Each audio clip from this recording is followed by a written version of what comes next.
بیٹھ جاتے ہیں اور وہاں جا کر ان کو یہ سعادت ہوتی ہے کہ اس دیوار کو ہاتھ لگا سکتے ہیں، چوم سکتے ہیں، یا وہاں بیٹھ کر کوئی نفل پڑھنا چاہے تو ایک محراب بھی ہے اندر اس جگہ پہ، وہ تھوڑا سا وہیں سے سٹارٹ کر لیں، وہ محراب کی کیا حیثیت ہے، جی تاریخ بسم کیا ہے اللہ اس کی؟ الرحمن الرحیم. یہ بیسکلی دو حجرات ہیں جو گنبد خضرا کے نیچے آئے ہوئے ہیں، ہوں جو حجرہ حضرت عائشہ صدیقہ، اور جو پچھلا حصہ ہے یہ حجرہ حضرت فاطمہ الزہرا سلام اللہ علیہ ہے. وہ تو جو ماڈل دکھانا محراب ساتھ ہمیں شروع کر دیں جی، ماڈل دکھائیں.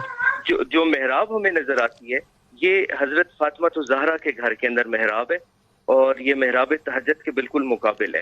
اور اس کے آگے جو جب ہم جالیوں سے آپ آگے اگر جاتے ہیں تو جی تو جی یہ والا آپ جو بات جاری سیگمنٹ ہے رکھیے گا، وہ لیکن نظر اس آ کو رہا فل ہے. سکرین کریں جی، ہماری تصویریں ہٹائیں دونوں کی تاکہ دیکھنے والوں کو موقع ملے. جی یہ جو اب آپ کو نظر آ رہا ہے یہ حضرت عائشہ صدیقہ کا حجرہ مبارک ہے، اور اس کے دو دیواریں بنی ہوئی ہیں. ایک سلطان قطبی رحمۃ اللہ علیہ کی ہے جو 888 ہجری کے اندر بنوائی تھی، یہ مملوک سلطان تھے ایجپٹ کے. اور اس کے بعد جو دوسری دیوار ہے یہ بنی ہوئی ہے حضرت عمر بن عبدالعزیز رحمۃ اللہ علیہ نے تعمیر کروائی تھی، اور یہ بڑے بلاک سے بنی ہوئی ہے. یہ تقریباً چوڑائی جو اس کی 90 سینٹی میٹر ہے، جیسے خانہ کعبہ کی دیواریں، اور یہ بڑی مضبوط بنی ہے. اس دیواروں کے اندر جانے کا کوئی راستہ نہیں ہے، نہ کوئی کھڑکی ہے. اس کو اندر جانے کا صرف ایک طریقہ ہے کہ یہاں سے لیڈر ایک لگتی ہے جو باہر سے لگتی ہے گرین غلاف کو، اور اس سے آگے جاتے ہیں. جب آگے جاتے ہیں تو آگے قبۃ النور، جس کو گنبد نور بھی اردو میں اگر ہم ٹرانسلیٹ کریں، یا ڈوم آف لائٹ جس کو کہہ لیں، تو وہ نظر آتا ہے.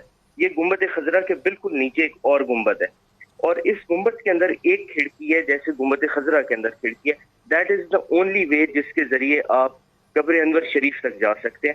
جب اس گنبد مبارک کی کھڑکی کو سلائڈ کرتے ہیں تو آگے لکڑی کی چھت آتی ہے. جو لکڑی کی چھت ہے وہ رسول اللہ صلی اللہ علیہ وسلم کے زمانے سے وہاں پہ موجود ہے، اور اس کے اوپر کھجور کے پتے اور جو کیمل وول ہوتے ہیں اس کے کچھ بلینکٹ، جس کو ترپال ہماری لینگویج میں کہتے ہیں، اس قسم کی چیزیں آج تک ویسی کی ویسی پڑی ہوئی ہیں. اور that is the only way جس کے ذریعے آپ حضور پاک صلی اللہ علیہ وسلم کے قبر مبارک تک جا سکتے ہیں.